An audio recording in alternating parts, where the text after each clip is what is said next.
Munkumba se mwana yemwanda verela ngi watutaisa mnakonto furulukala nana vonzore vontatu volukala luyindu luyisungula mfunu takifumuka nzambi nge usinga kala vona kati wao makanda yezindinga tana afurikiki kamuda muda nkagako muda muda uwa mfundu takifumuka yako bika mwanda verela nzambi katutiati sa. Nous allons commencer notre programme de ce jour et nous allons commencer, comme il est de notre coutume, par le chant d'ensemble et ensuite la prière d'ouverture.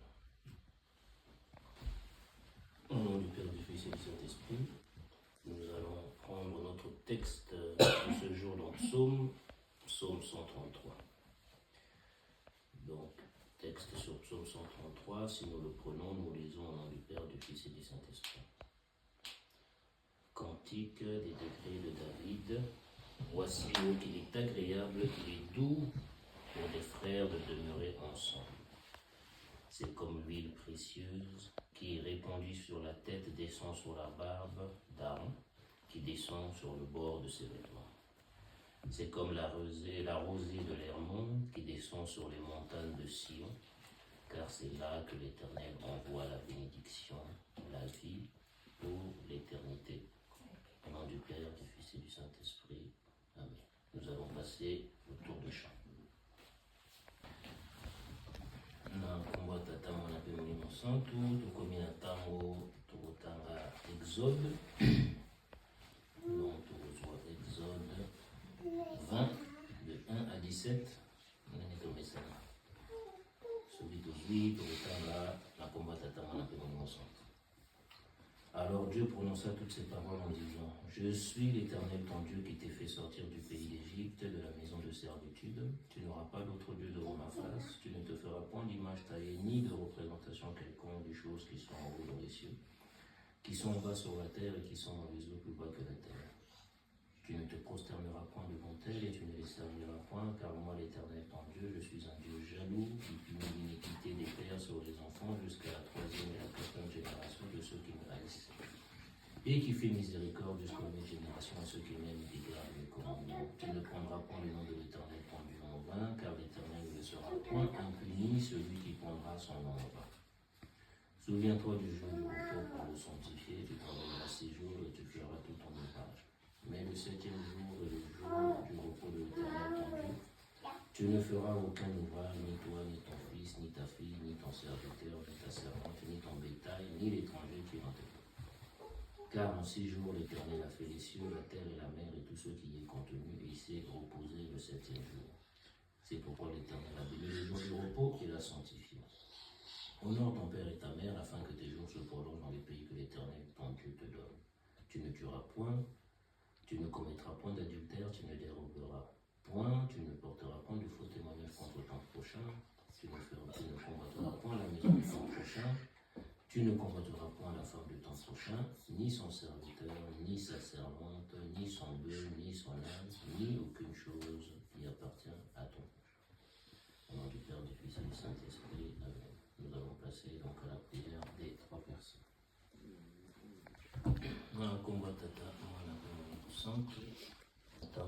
Tanga texte na biso ya méditation. 1 Corinthiens 14.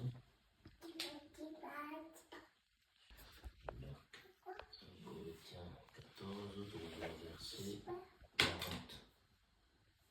1 Corinthiens 14, verset 40.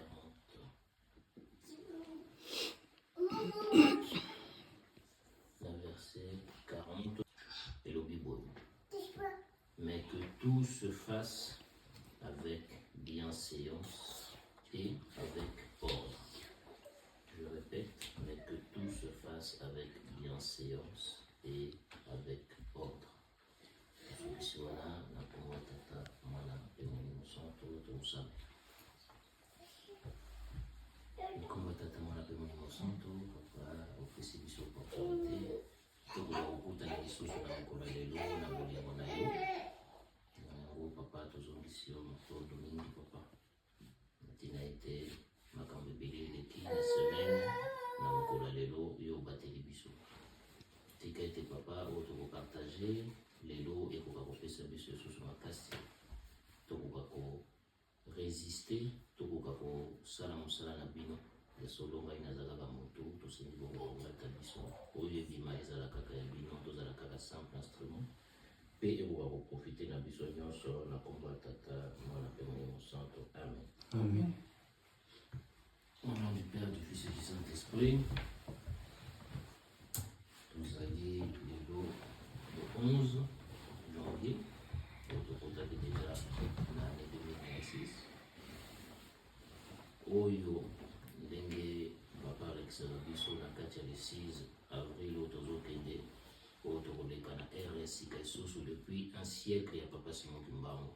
Nyonso wana kaka mpona korapele biso oyo touti mosika et esika tozokende likambo nini to ndenge nini tozose comporter na likambo papa Simon Kimbangu par rapport ya lobi ezorapele biso kaka baresponsabilité na biso. Et de mon côté solo soki nalobi kotelemaka liboso awa toya koloba lisusu nini ezalaka toujours compliqué eza mpe exercice moko ya simple te.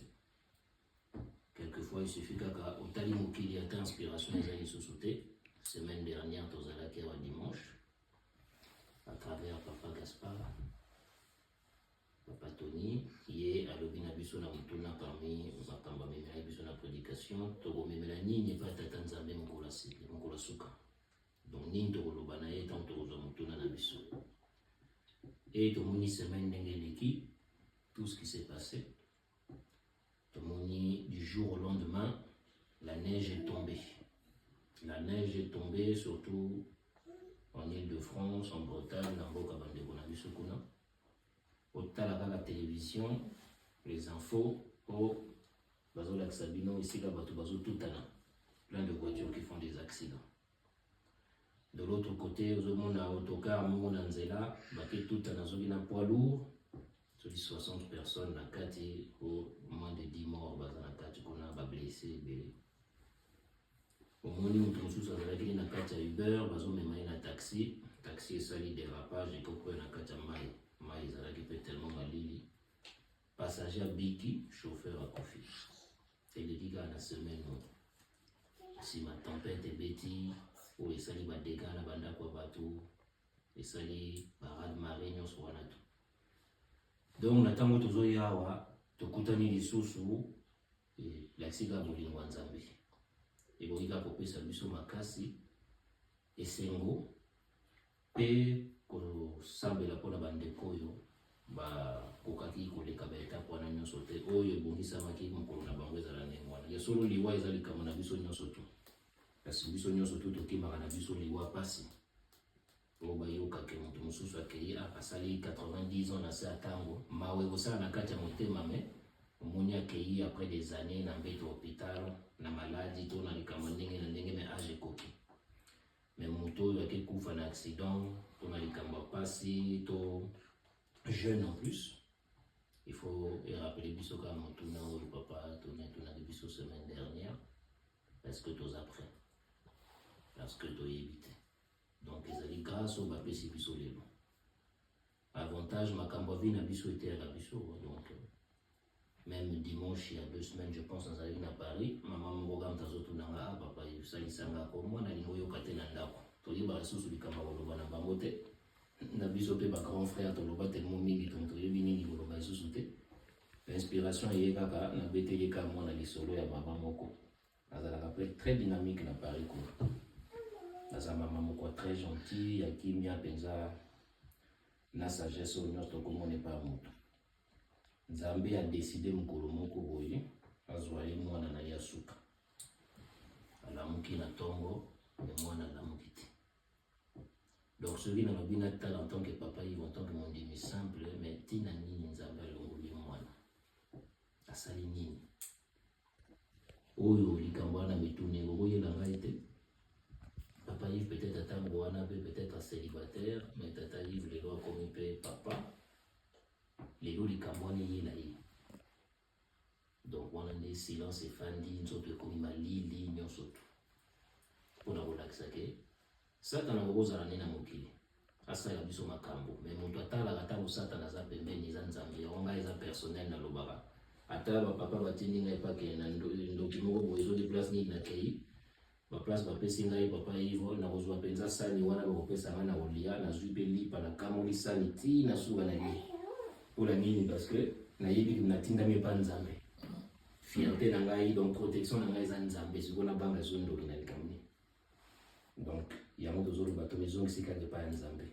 parce que makambo mingi bandeko bavivaka eza tellement pasi ntango nazobetela lisolo wana epai ya jeune frère na ngai eza mpona korappele ke ekoki koyela biso oza na ndeko na famille elobi na ntongo nzambe alobi alongo mama mpe azali wana ye kaka moto akipaka yo oza indépendant na mama na yo nzambe alobaki mama wana azwa ye vino ekomi ndenge donc nyonso wana ezopesa biso kaka makanisi ça nous fait réfléchir à la chance qu'on a d'être aujourd'hui. Ça ne veut pas dire ceux qui sont partis n'ont pas de chance ou quoi que ce soit, mais nous qu'on a donné encore cette possibilité de pouvoir se réveiller, il faut qu'on puisse savoir qu'est-ce que nous faisons de ça. Voilà.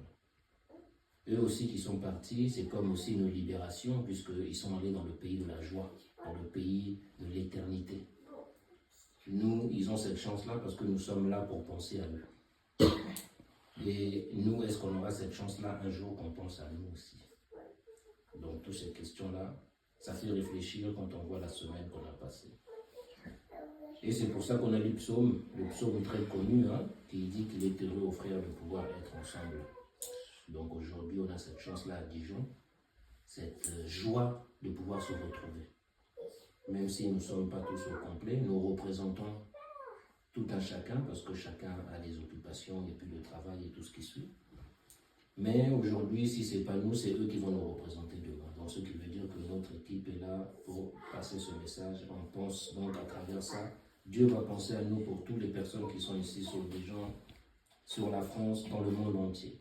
Puisque l'objectif est que nous puissions faire pour les autres, que nous puissions tous intervenir, papa et maman, pour que l'impact puisse aller vers nos proches et dans le monde entier. Donc soyons fiers d'être là et servir encore Papa Simon Kimbangu. Soyons en joie. Dans la chanson qu'on a chantée tout à l'heure, c'est une des chansons qui m'arrive de temps en temps d'écouter, puisqu'il y a un frère kimbanguiste qui a fait un site internet qui traduit beaucoup de chansons kimbanguistes, cette chanson qu'on a chantée à l'intérieur. Donc même si, on va dire, le Kikongo, c'est pas quelque chose que je maîtrise très bien, voilà, ça fait partie des objectifs de la vie, parce que c'est notre langue. On peut reconnaître Mansila, à travers les promesses, on peut reconnaître la Vélédie, quelques mots, les élus, donc ce qui veut dire que les promesses de Dieu, même si la chanson et la traduction, je n'ai pas devant les yeux, mais je me rappelle de la signification avec quelques mots, que la promesse de Dieu, elle est pour les élus. Donc si cette promesse, elle est pour les élus, à nous de nous demander, sommes-nous parmi les élus? Ou sommes-nous parmi ceux qui ne vont pas hériter de ces promesses en Jésus-Christ, notre Sauveur? Donc à nous vraiment de pouvoir être prêts, comme nous l'avait dit la prédication de la semaine dernière. Aujourd'hui, on a lu un texte qui est vraiment très court. Ce texte-là, ça veut dire que ça ne va pas nous emmener très loin.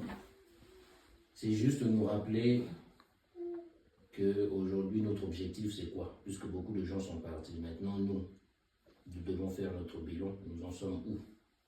Donc, comme ici, Kani na vie na biso. C'est maintenant que nous va perdre vie na bango. Biso to tamboli nini.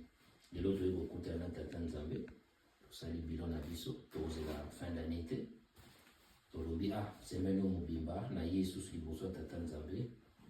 Nzambe apesi biso chance azosukola biso à travers mokola lelo mpona tobandela mpe apesi biso lisusu carapace na biso ya protection mpona tobima nango lisusu libanda. Est-ce que tokoyeba koutilize yango malamu comme Nzambe ndenge tolobaka awa soki tolobi Papa Simon Kimbangu abimela biso na bomoto awa peut-être tokomona ye na bomoto abimela biso awa te. Bandeko bazala na bapapa en présence à travers bapapa bakolobaki bazomona Papa Simon Kimbangu biso loma cellule na biso montaine na biso awa. Mais Papa Simon Kimbangu atiki Papa Yves pembeni ya Papa Vix, pembeni ya Maman Clémentina, pembeni ya Maman Monica, pembeni ya Tata Philippe. Donc Papa Simon Kimbangu akomi bandeko bazali awa. Et on est en leçon na biso bandisi biso na kati ya enseignement Papa Simon Kimbangu. Donc ce qui veut dire qu'aujourd'hui on a un comportement à tenir envers ceux qui sont autour de nous. Yo moko déjà en tant que kimbangis na miroir pour tala na oye ba comportement de méthodologie semaine mobile. Et ensuite Nzamba la kisibiso puisque batuni quel est le plus grand commandement na kolo Yesu. Kolo Yesu alobi linga nzambe na yo na motema na mobimba pe linga ndeko na yo ezali ndenge moko. Donc na tango wana tomoni déjà batie biso deux entités. Vie na biso eza basée na relation na biso na nzambe na relation na biso na ndeko. Soki toketala pe na ba commandement touti kotanga soki tokesa na moma étude tokomona 5 commandements ezali comportement na biso par rapport à nzambe. 5 o etikali comportement na biso par rapport à ndeko. Donc c'est toujours pareil, nzambe ndeko. Bandeko mosusu basalaki recherche na Bible, na kati ya Bible bamoni ke momi bale bandeko bima mingi. Compter bamoni nyonso balobi na Bible eza na mo moko ezobima nzambe Seigneur yango nde bimi ebele na kati ya Bible. Yami bale peuple.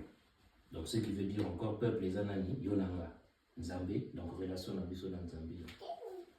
Puis bakepesa biso ba détail. Balobi attention kolinga eza bien.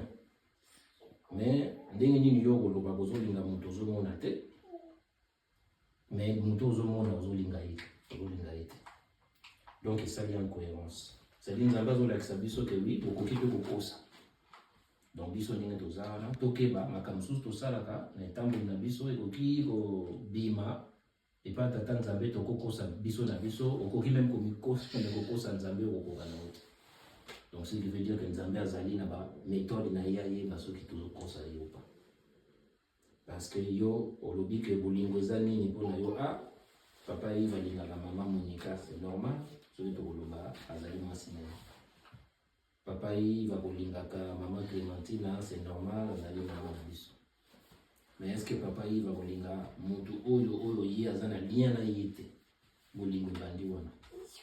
Et balakisi biso encore plus que papa Yves il faut alinga bolingo solo alingi mutu asalaki mabe. Et comme isusu mineti ba escalier ndeko na yo eza normal. Donc Martin na likolo na likambo ya mutu oyo oyebite ebandi bolingo zobanda. Mutu oyo asali yo mabe plénitude ya bolingo ezwabi. Donc na yango photo yeba ke bolingo bakoko kanga biso facile que tozokosa. Donc tokendo tala mo même na ba 1 Corinthiens 13 makambe bele ezali na kati balobi na biso même que okoki ko ressusciter mutu akufa. Mais soko za na bolingo te. Donc ça veut dire que même pour ressusciter mutu bolingo est plus fort que le miracle. Biso nde tokende koluka température na biso eza na niveau nini. Est-ce que tolingaka bato oyo bazali na lien familial, lien amical? Tolingaka bato yebi te tolingaka te tomona ngo quelquefois otambola na nzela boye mutu baye. Bamsusu komona akanga elongi vini mobimba. Donc même pour nous approcher comme difficile, parce que ça fait indiquer mon mutu akanga ke elongi ningo. Mais il a qui si peut-être que mutu akanga elongi ningo na ke yona ngato kopesa mbote te. Tokoki pe tomone ndeko sava omona pe elongi kanga maki pe ezwi sourire. Eza makambe bele boye blokaka biso. Tosolola ngo vite fait. Juste après makambo tozoloba. Donc ce qui veut dire que méthode na likamba tata nzambe ezali apesi objectif. Na apesi ndenge nini bosali l'objectif yango. Par exemple na zwaka ngo même na kati ya église na biso tozwi enseignement par papa Fumalongo. Papa Fumalongo a tei 40 ans. Na tango a tei 40 ans. Le 2 janvier, papa sali résumé, puisque dans une période le mois de janvier, puis donc des périodes de tous les message là. Ceux qui battent tout ni biso mais na église na bino batike la bino ni, papa na bino ba message bakenda batike la bino ni. Au moins un message on a le 2 janvier, ils ont résumé non surtout. Même la division église na biso le monde tout ce que les qui bangiste était aligné pour comprendre mais makambo ni ne leke pas batwana. A retourner la question mon commun. Tant vous allez qui ensemble nini yango esangisaki bino parce que bana soki bakabwani bato bakotala mbala moko ke donc tata na bango ataki bango malamu te donc eloko liboso okende tala est ce que tata na bango alobaki na bango nini akokende luka message testamentaire to dernier message à papa ya komona yango le 2 janvier papa a résumé 40 ans d'enseignement na ye na bolingo libeko misala le 2 janvier a insisté 3 fois dans le message wana boluka na bino eloko mosusu te azoli kaka bolingo mibeko misala lelo yonanga mutu na mutu aluki oya ye mutu aluka azwi nzela na ye Mais celui qui a le but de un message, on a des quoi 3, des quoi 26, tu as un bolingo, mais bien comme ça. Donc même union a biso lobby à l'avenir, ceux qui ne ont pas passé biso grâce. Des balobara, ceux qui ont des problèmes, il faut faire la liboso. Bolongo na pota wana, bosololi, bolongo li pota wana na bolingo nyon surtout. Botier pansement, botier alcool. Allez, après vous commis autant ensemble. Biso pansement na biso na alcool pour la retraiter pota wana, et un message le 2 janvier. Donc, tu as un message ou un autre na bolingo comme ça. Chance de suivre papa Fumabanza tika ina biso tango papa Fumalongo akei que 10 années ou tika la kina biso à peu près. Papa Fumabanza a opé sa message. Professeur ici à Liki. Donc, aïe ne ko baki sa likambote, aïe bolongo na likambote. Alobi kaka professeur ici à Liki. Donc message papa Fumalongo tika ki papa Fumabanza je vais transférer. Yango ememiti na suka. Papa Fumalongo soka pesi biso enseignement 40 ans. Papa Fumabanza yeko suli sa vie na ye apesi biso méthode. Ndenge nini bokosala lango. Ndenge nini tomoni méthode wana ba papa mutu ba yeko bimisa biso le 26 août 2001. Donc papa Fumalongo alobi bolingo mebe komisala. Papa Fumabanza alobi nini nyonso likambo nyonso oyo bokolinga kosala bosala mona bomoko. Voilà message à papa Fumabanza. Donc histoire on est très intéressant pour la nini et voilà au koyati bi pas la biso bana Dijon. Ça veut dire que nyonso to sala la kata bana Dijon il faut ezala nabo moko.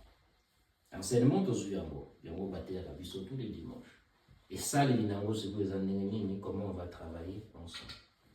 Attends la décision moko mokie o lobi to bana ko sala likambo boye. Lobi to zana posa to sala non nemi mususu ezala toujours du toko to fa dina bandeko. Bozo kanisa nini on a piqué. La plupart du temps, ma camonine est ça là que tobebana. Les à la vie, tous les à la communauté na buso africain, mingi. Et là quand les bosso les abisso moko. Mutu mususu orgueilleux. Ami yebi ka orgueilleux parce qu'il n'a la yeka ka na raison. Mutu mususu bona yaza intelligent ko lega baninga. Mutu mususu bona yaza kitoko ko lega baninga. Makambo ebele. Mutu mususu bona yaza makasi donc yependa na bitumba mutu aleki azate. Mais na likamba papa Simon Kimbango même la vie en général ba l'axibiso mukolonini muntu akolaka to muntu azwaka dimension mususu na vie na ye. Et la plupart du temps pour la moitié wa kanisa ya le kitoko ba basi nyonso eza mukolo ba relaxa ye moitié kitoko le kai. Place ndé ya kwa ndio comprendre que na kanisa ki ke menzuka. Mutu amayele pende ngwana yepona yaza na réponse na nyonso même ko la bloquer na réponse moko munende ko mususu apesi réponse wana à mati niveau abanyo comprendre que nzoka te ngaite batu mususu bazala et comme ça va mutu na posa ya considérer moninga fona mikitisa batu pe bazali balekinga ezala mutu makasi mukolo zwa balini mukolo zwa kuba place na banyo la jour fona bana pe ko respecter l'adversaire.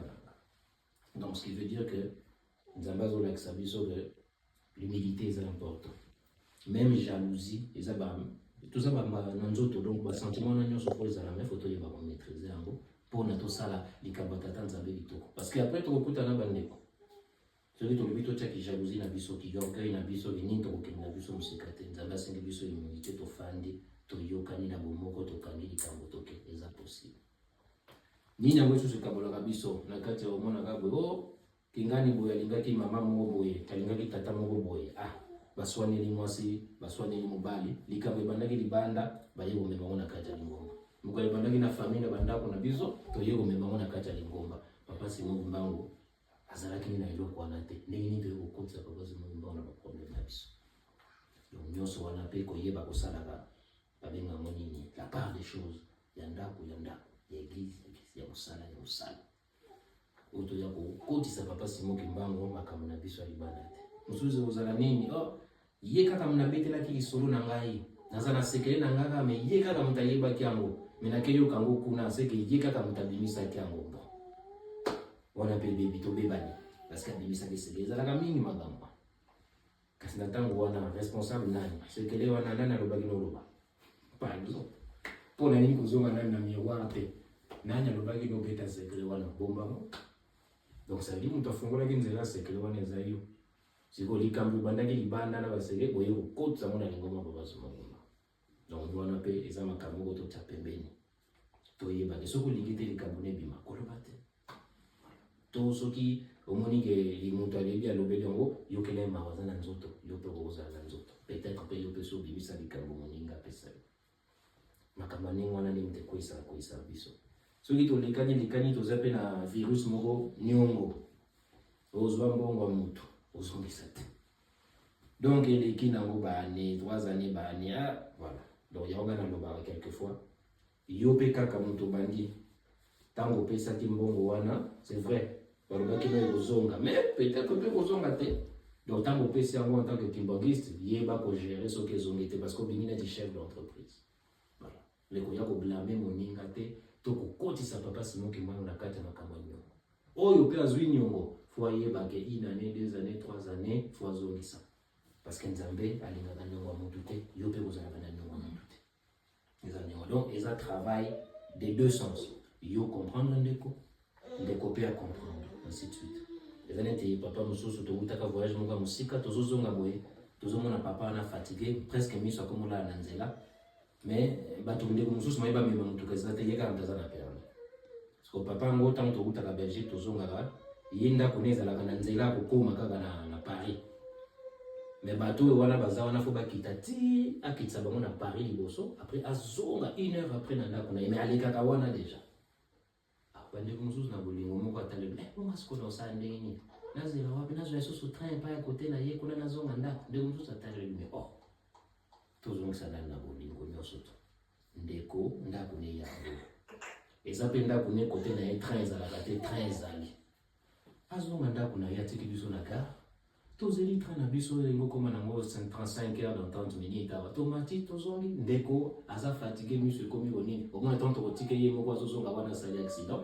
après donc ye akanisa biso me biso tokanisa ye te sukasuka basali nini ndeko azongi na gare atiki bango na gare bango mpe bazwi na kati ya train wana komi ba 1 heure à train babeti suka na kolala na bango kitoko ndeko mpe azongi ndako alali kitoko akende mosala moto nyonso donc bolingo eza na deux sens ezaka na sens ya moto moko te ntango tosilisaka makambo bonzoto ale après ekomi nini oyo nalotaki tingali na butu nalotaki papa Bix na butu ayaki ofinanga kingo wana mpenza suka na makambo ekabolaka biso wana mpe fo tosala effort na esika wana papa Simon Kinga aloba na biso eloko moko très important Nzambe soki apesi yo ndoto to soki ozwi ndoto moto azwi ndoto eza mpe ye te moto akointerprete ndoto wana quelquefois eza des talents oui ozwi ndoto mais signification ya ndoto wana euti epa na yo te inspiration mpe ekozala ebele misusu eutele epa Nzambe mosusu eutele epa Satana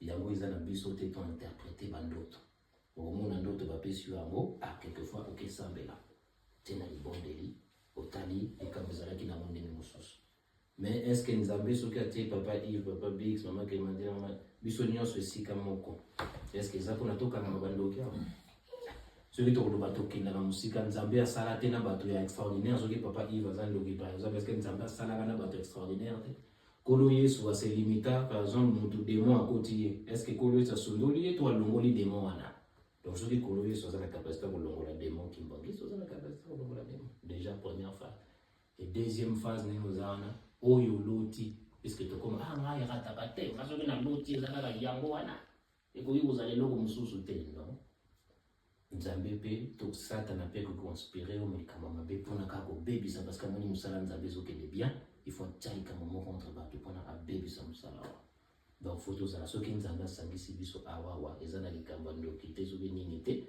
eza na likambo tosala ensemble parce que Nzambe asala na baentité nyonso to pona yo nanga toyeba nani aza nani awa epesami biso te Nzambe kaka moto ayebi mais komona mpe tokosala makambo ya litoko komona mpe bajeune comme mpe bajeune tosolaka makambo nyonso nazosekisa bango je crois c'était même pas moi papa emayingi moto apesaki mwa lisolo wana ezali mpe litoko mpe maingabi mais soki tolobi tobanda kosejijane awa tosala lisusu likambo te mais tosali mwa recherche na mpa bayingi totali mwana oyo azalaka makasi na likambo ya lingomba totali mwana mpe na église na Paris wanaka ntango totali bana wana nyonso bazalaka makasi babotama tokoloba soki tokoloba na kati ya lingomba hors mariage donc bezalaka na moko babengaka bana oyo babotama hors mariage sikoyo bana wana nzoka nde na kati ya lingomba suka na basali sikoyo biso tobandi kojuge sikoyo tokopekisa bana wana basala. Donc ce qui veut dire que Nzambe mwa yebe elengo nini ataka niluza wana oyo etikali, voilà, c'est pas à nous le juger. Lingomba eza na baprocédure nango kasi okomona place oyo oloba mwana wana donc akosala eloko te, mwana wana aza na molio mabe me ye nde moto na kati ya lingomba. Toza ebele tokoloba papa Yves ndenge aza nanga par exemple naza mwana moko nabotamaka mariage so tokoloba eza mpona kojuge tata nanga te, mais ezali mpona kolakisa ke bajujaka bato te na likambo asali lobi ya motu bayebi te. Donc eza kaka na cadre tozala ensemble nyonso ekoya tozala na esengo Nzambe abateli biso toza en vie mpona kovivre ensemble. Donc biso bana Dijon tobatela mwa eloko na biso toza na mwa kitoko ezali awa toujours na bolingo lobi tokosala likambo tofandi ensemble. Okomona ndeko mosusu aza te akozwa sango bandeko basanganaki bakangaki likambo boye lobi soki akobakisa mwa vile abakisi, mais déjà parce que bandeko basanganaki respect ya likambo wana toyambi yango. Donc voilà, eza nango rappel kaka mpona biso na mokolo ya lelo. Nzambe apesa biso grâce na semaine oyo ezoya lisusu ti tokokutana lisusu weekend prochain e akanisa bato nyonso baza na pasi baperdre bandeko to baperdre na makambo nyonso uti koleka na badifficulté, apesa bango makasi bakotelema mpe mpona kokende liboso. Yango tosukisi wana lelo na komba tata mwana mpe molimo santo. Amen.